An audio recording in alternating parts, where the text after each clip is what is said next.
Sir हम पढ़ने की कोशिश तो करते हैं पर ध्यान थोड़ी थोड़ी देर में ना कहीं और चला जाता है। सस्टेन्ड अटेंशन होता ही नहीं है। ऐसा क्यों होता है?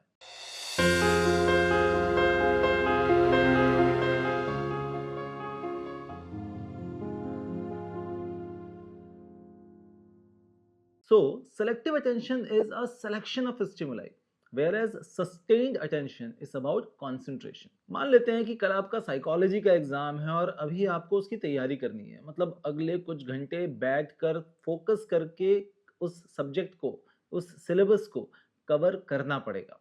और इसके लिए ज़रूरी है कि अगले कुछ घंटे आप बिना डिस्टर्ब हुए एक फोकस के साथ एक सिलेबस पे काम कर सकें। इसे कहते हैं, इस फोकस को कहते हैं सस्टेन्ड अटेंशन, और इसे विजिलेंस भी कहा जाता है। बहुत सारे ऐसे फैक्टर्स होते हैं जो सस्टेन्ड अटेंशन को अफेक्ट करते हैं, जैसे सेंसरी मोडालिटीज। अगर इस वीडियो में सिर्फ पैराग्राफ लिख कर आए और आपको पढ़ना पड़े तो बहुत बोरिंग सा हो जाएगा। बट अगर ऑडियो आ रहे हैं, विजुअल्स आ रहे हैं, कंटेंट आ रहा है, तो शायद अटेंशन आपका एक लंबे 10-15 मिनट तक मैं रोक पाऊँ। मतलब auditory stimuli are better than visual stimuli for sustained attention. Second factor आता है clarity of stimuli.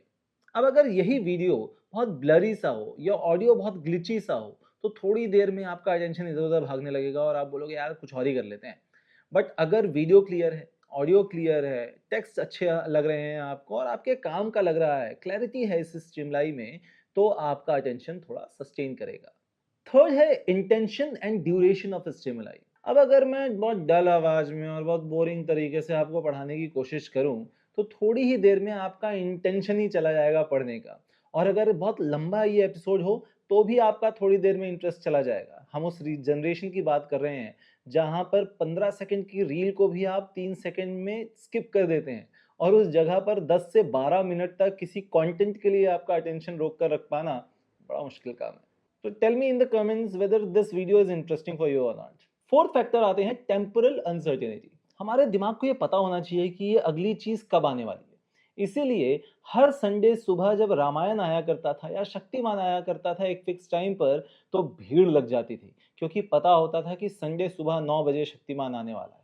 Similarly every Friday 7:30 PM इस चैनल पर आपको एक नया एपिसोड मिलता है। मतलब कि अगर हमें पता हो कि अगली चीज कब आने वाली है तो ये इंटरेस्ट खींच कर रखता है, और उसके बाद जब एपिसोड आता है तो अटेंशन जो है वो सस्टेन करा पाता है। इसीलिए बहुत सारे वेब सीरीज एक रेगुलर इंटरवल पर आते हैं। फिफ्थ फैक्टर है spatial uncertainty. Backgrounds, visuals, slides, अगर ये इनकंसिस्टेंट रहे, हर बार चेंज होता रहे, तो एक कंसिस्टेंसी नहीं मिलती और हमारा अटेंशन उस पर ज्यादा लंबा टिकता नहीं है।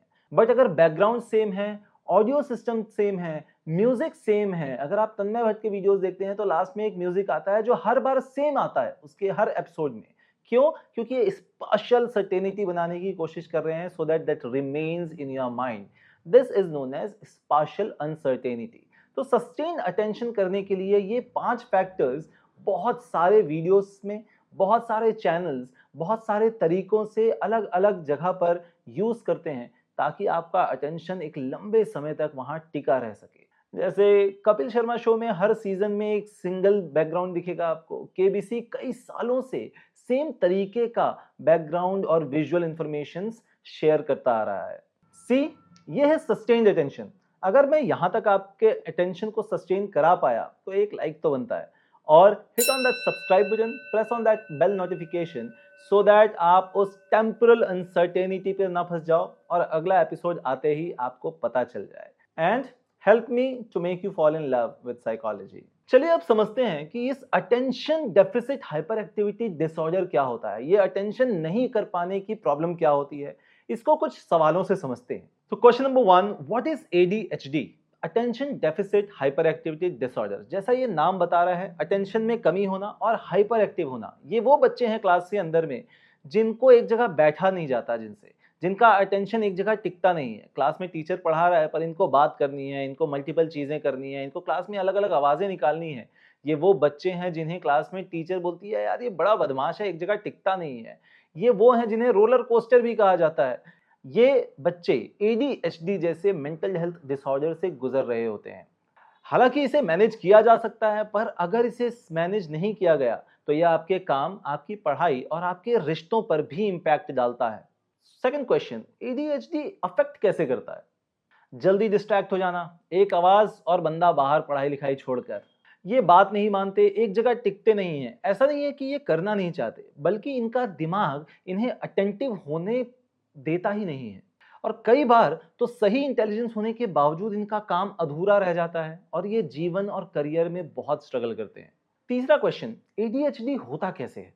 हालांकि इसके बहुत सारे रीजंस हो सकते हैं, बट जो प्राइमरी रीजन हमें देखने को मिलता है वो डेवलपमेंटल रीजन है। फैमिली, सोसाइटल इश्यूज, ये एक बहुत बड़े डेवलपमेंटल रीजंस हो सकते हैं एडीएचडी के। फोर्थ क्वेश्चन, एडीएचडी का ट्रीटमेंट क्या है? वैसे तो कुछ दवाइयां होती हैं जो इसकी हेल्प कर सकती हैं, बट आपको साइकियाट्रिस्ट से उसकी हेल्प लेनी पड़ेगी। इससे बेहतर तरीका है बिहेवियरल मैनेजमेंट सिस्टम। अच्छे बिहेवियर्स को रिवॉर्ड करना, काम को ऐसे एडजस्ट करना कि रिजल्ट जल्दी आए, फेलियर्स कम हो, इस तरीके की ट्रेनिंग दे सकते हैं। और इससे भी बेहतर तरीका होता है कॉग्निटिव बिहेवियरल टेक्निक्स। बच्चों को एक तरीका सिखाया जा सकता है, स्टॉप, थिंक एंड डू। रुको, उसके बारे में सोचो और फिर उस काम को करो। या जिस काम को आप कर रहे हो उस काम को पहले फिनिश करो और उसके बाद आगे बढ़ो और दूसरे काम की तरफ जाओ। अगर आप कोई खेल खेल रहे हैं तो उस खेल को पहले खत्म करें और उसके बाद अगले खेल पे जाएं। ये ज्यादा स्टेबल और लॉन्ग लास्टिंग होता है। सो एडीएचडी वाले बच्चे बदमाश या लेजी नहीं होते, उन्हें अटेंशन करने में दिक्कत होती है, जिसे सही एंकरेजमेंट, स्ट्रक्चर और पेशेंस से बेहतर किया जा सकता है।